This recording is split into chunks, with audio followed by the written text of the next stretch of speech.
Mahigit 6 na milyon o 6.3 million views agad at 1 milyon na like agad-agad ang hinamig ng bagong content ni Catherine Bernardo sa TikTok sa loob lang ng 16 na oras. Ramdam na ramdam ang pagkakasabik sa kanya ng mga fans kasi naman bago ang video na ito, mahigit 1 taon ding hindi nag-upload si Catherine sa kanyang TikTok account. Imagine, September 2023 pa ang huli niyang upload at ngayon nga lang nasundan. Kaya hindi katakataka na super sabik sa kanya ang mga fans. Pero ang nakakaloka, ang dami ngang nabaliw sa content na yan na kung saan ay super ganda talaga niya at may hinahawakang kamay na nilagay niya sa bandang chin baba niya. At dahil maputi ang kamay, agad-agad na kinilig ang mga fans na akala nila ay kay Alden Richard na yon, ang leading man niya sa Hello Love Again. Naghanap pa ng mga resibo ang mga fans na pinost pa ang mga photo ni Alden na nakaputing jacket. Pero agad-agad nga rin nabasag ni Catherine ang pantasya ng mga Catherine fan dahil na yun nga nalanta din kung sino ang naturang boylet. Si Ali nga kasi yun na kasama nila, ayon na rin sa pinost ni John Avani. Mukhang Catherine Bernardo really knows how to test her fans at talagang nag-trending ang kanyang TikTok post at maraming utaw ang napag-guest sa pa-teaser niyang ito. Sa video mukhang may pa-snake peek si Catherine ng isang guy habang may pa-background na music na bed tune ni Sabrina Carpenter. May linya pa kasi sa kanta na "Who's the cute boy with a white jacket" and a thick accent. Sabay hila ni Catherine sa isang braso na suot ang isang white jacket. Kanya-kanyang hula naman ang mga fans at marami ang nang-urot na baka si Alden Richard ito. Kasi naman sa poster ng pelikula nila na Hello Love Again, si Alden nga ay suot ang isang white jacket. Pero teka lang, mukhang nabasag ang pantasya ng mga fans. Kumalat kasi ang isa pang video na behind the scene sa nasabing TikTok at doon na-reveal na kasama lang ni Catherine sa trabaho ang guy at bading pala ito. Na-prank ang mga fans pero aminin, ibang klase talagang mang-trip ang isang Catherine Bernardo.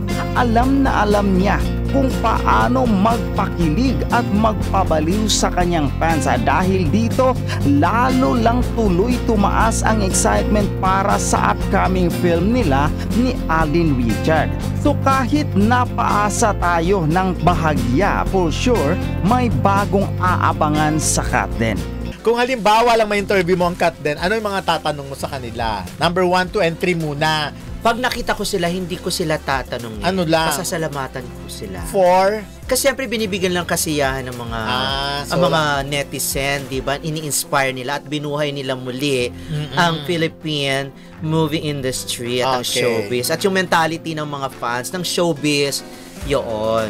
Ngayon kung sa itatanong ka naman, pwede mo naman sabihin sa thank you for dahil binuhay nga uli ang tsaka salamat dahil maraming nanonood sa aming programa kapag kayo ang pinag-uusapan at marami nagbabasa ng aming mga panulat sa Abante TNT dahil sa inyo, dahil sa mga fans ninyo. At ang daming nagre-repost, nagre-retweet or kung naman tawag sa X ngayon, dati kasi retweet dahil Twitter, ngayon hindi ko na alam repost na post or repost pag kayo ang topic namin. Kaya maraming salamat at sana hindi nyo pabayaan yung love team ninyo kasi marami din naman talagang umaasa sa inyong umaasa. Hindi, sa totoo lang, to be honest, ako nga baka nga yan isa sa mga gusto kong itanong anong feeling na ang dami-dami yung fans ang tanong na ko, umaasa talaga na hopefully magkatuluyan kayong dalawa. Prangkahang tanong. Ang tanong ko sa kanila, hindi ko kasi siyempre i-deny nila yung wag tinanong, kayo na ba? Siyempre hindi na sasabihin ko na lang, ano yung mga bagay sa inyong dalawa? Kumbaga, ano ang meron kay Catherine na nagpapasa sa'yo? Nagpapasaya sa'yo, Alden. At ano naman ang meron kay Alden na nagpapaligaya sa'yo, Catherine? At ano yung mga iniisip kapag ka naiisip mo ano yung namimiss mo sa kanya kapag ka hindi kayo magkasama? Okay. Pwede, magaganda At- naman. At kung si Alden ay isang pagkain, Ayan.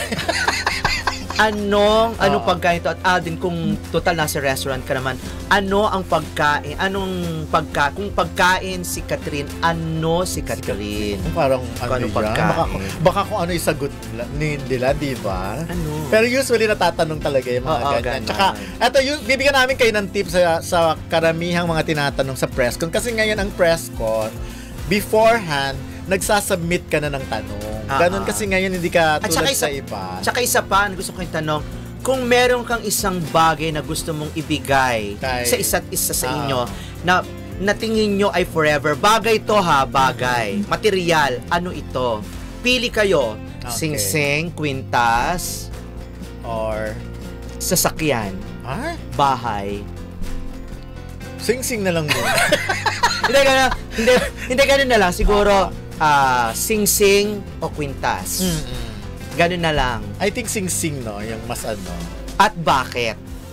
Ayun. Di ba bakit? At bakit?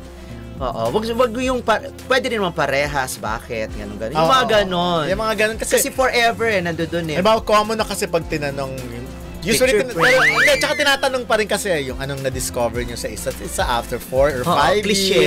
years. Malay mo, may mga iba silang sagot na mas na-discover ko si Alden ngayon na mas caring siya, mas mapagmahal, mas ganon, mas maalaga. Yung mga ganon. Or, ano pa ba? Pagdating kasi sa relationship, hindi mo sila parang... Pero ako, I think kaya kong Diretsahin. Oo. Pwede, sige, diretsahin mo na. Kaya Oo. minsan kasi, alam mo naman pag mga ganyan, ano lang sila Tsaka eh. naka-line up kasi yung mga... Sa press kasi nila line up yung mga tanong. Oo, tanong mo lang mga ganon. Kung Oo. ano yung mga bagay na nakakapagpasaya sa kanilang dalawa. At bakit ganon na lang yung titigan nila, tapos ganun na lang sila, yung pagiging clingy or something. Tsaka gusto ko yung yung sing-sing at saka yung kwintas. Ako talaga siguro kay Alden tatanong ko. Alden, kasi kitang-kita yung ngayon talagang parang very evident yung parang gustong-gusto mo na si Catherine, yung mga ganyan. So tatanong ko kung gaano ilang porsyento na ang pagmamahal na binibigay mo kay Catherine. Pwede rin. Yan. O kaya, kung manliligaw ka kay Catherine, sinong una mong liligawan? Ang nanay o ang mga kapatid? Ay, yung mga Kasi minsan ang nanay, di ba, okay lang, pero mga kapatid, di ba? Di ba yung pang mga di ba, kontra? Or talaga siguro, yung Alden, naliligaw ka na ba kay Catherine? Yan talaga kasi minsan mahirap Diretsahan. Pwede naman din, ganyan. naliligaw ka na ba kay Catherine? Yan. Oo. May plano ka ba kung kailan may time frame ka ba? Ganyan-ganyan. Hindi ka ba Kasi syempre, pero ngayon kasi pag may pelikula sila, ang hirap kasing i-tackle din yung ganyan. Sabihin, naku, ginagamit na yung pelikula, pang pelikula lang yan, mga ganun-ganun. Pero syempre kilig-kilig. Correct. Diba? Kargahan na lang natin ang kilig. Kaya minsan ang mga reporter, medyo naghihinay-hinay rin sa mga, lalo na yung mga matatagal na or kachika mo na talaga yung artista. Pero masarap din minsan yung free for all ang mga tanong. Tsaka minsan kasi nasasak din yung mga yan. Pero alam mo, magagaling mga artista yung mga yan. Alam na nila kung paano lang sagutin isang tanong na medyo para sa kanila invasive or para sa kanila parang pinangungunahan sila. Diba? For Kat din, ano ba talagang nangyayari sa loob ng van pag magkasama kayong dalawa? Parang may mali siya naman yung tanong.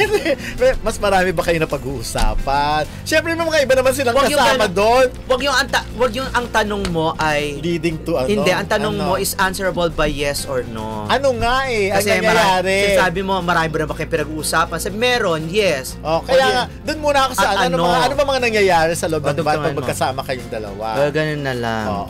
Yun, game.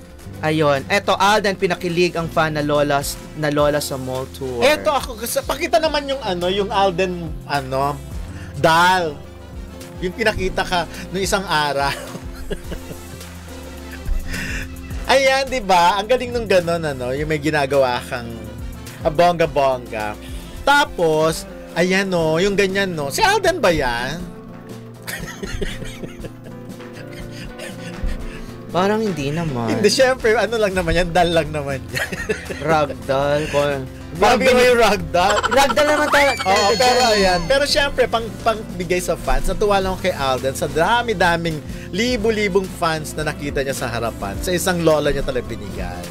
Yung dal. Saan ba galing yung dal na yan? Siguro dala niya, yung mga ganyan. May mga dala, pang giveaway talaga. Siguro parang binili lang nila yan sa may... Hindi, ano naman yan, symbol din yan. Tsaka, syempre, pag galing sa idol mo, di ba? Pero, alam mo na, ano nga ako, di ba, pinag-usapan natin last week, na sana yung mga matatanda at mga bata, wag na. Kaya lang nung nakita ko talaga, ano ba yan, nakaganyan sila sa bakod, si Lola, oh. Pati yung isang bata, nakagano din sa bakod. Parang, medyo delikado, lalong, nakita ko last Sunday, yung mall tour nila sa Bacoor din, tsaka sa... Dasmariñas, ganun karaming tao rin. Nakakatakot din, ha? Ikaw ba, kaya mo pa ba mga ganun-ganon? Hindi ko na bet. Kasi parang, ayoko naman isaalang-alang, di ba, isugal naman yung aking kaligtasan. Pero diba, sila kasi talagang lakas ng loob nila mga bata pa kasi, tapos si Lola, siguro sobrang talagang fan siya ng Katlen, kaya gano'n. Kaya nga. Di ba at saka may mga privileges naman talaga ang mga senior citizen na sila pinapauna. Sana. Sila yung pinapauna sa pila, sila yung binibigyan ng seat, yung comfy seat, yung mga gano'n. Sana pero nga yun nga dapat nating sa isip na kung ano naman na mangyari, magkaroon ng stampede or magkaroon ng gulo dyan, sila yung labis na maapektuhan. Kaya nga, kaya sana kung matanda na, medyo hirap na maglakad, wag na lang